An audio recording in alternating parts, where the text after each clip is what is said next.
Can the legend of Jabal Al-Aqtar, Adam Yates, take back the time he needed to win the GC? He was sure going to try.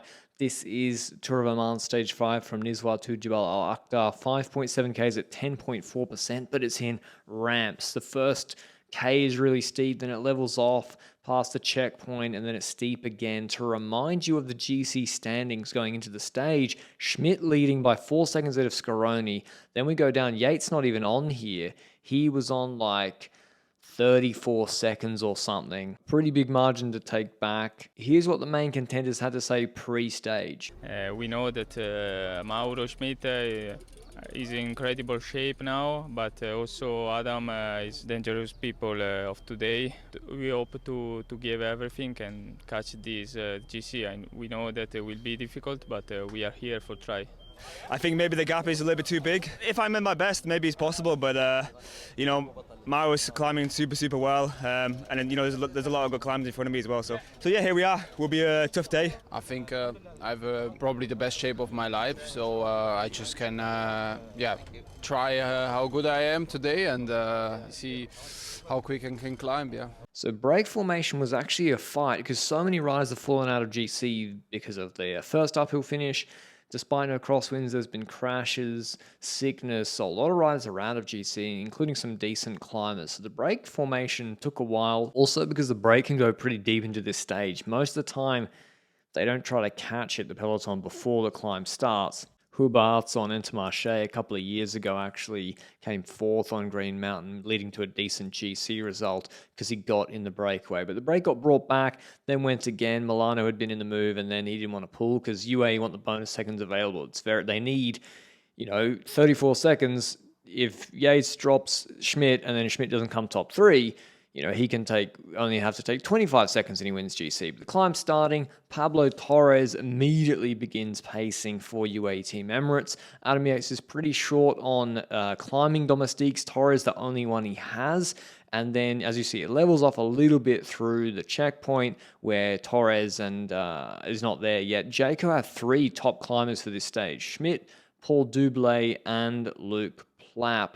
And then Christian Scaroni has Christian Rodriguez to help him. So yeah, Torres is here pacing the former Tour de l'Avenir winner. He's got his foe from that Tour de l'Avenir, Tamer Hart, there on his wheel. Yates then gets on the radio, maybe trying to tell Torres slow up on the flatter section, save it to do a lead out on the harder uphill section. Could be because we actually see a bit of a congestion, riders moving forward, and then it thins out again when Torres starts to really push when it kicks up again. So maybe that was the advice.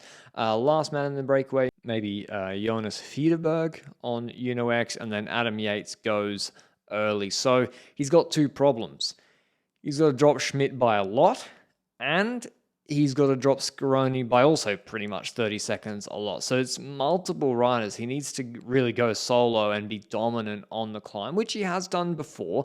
He's got Christian Rodriguez, who's on Arkea Samsic, and it's looking good right now. I mean, he's already down to Rodriguez. He's just dropping Paul Double.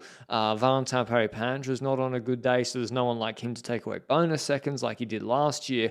The problem is, it does level off. And so you see Yates giving the chicken wing here to, Rodriguez to pull through.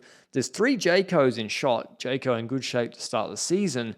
And what's Yates going to do? He's not going to drop them on this section. Quintana's there with Pescador. I think Will Barter for Tudor Pro Cycling. Seb Berwick, very unlucky not to get a podium on GC in this race, just 1 second off afterwards. He Plapp signaled through for Schmidt to go ahead of him. And then I thought, okay, Jayco are going to basically all out pace Schmidt to the top because that will get him his best GC result. And it might have worked. Like if they let Yates drop Schmidt and then pace at the bottom, Schmidt would have gone faster, but obviously he's trying to follow Yates. He can't let himself get dropped at 4Ks if that's not the plan. But you see, it slowed down a lot. This second group comes back, and a lot of the guys coming back with Le Cerf then overperform, whereas guys like Hart, who followed the initial Yates burst, they suffer, and Schmidt is one of them.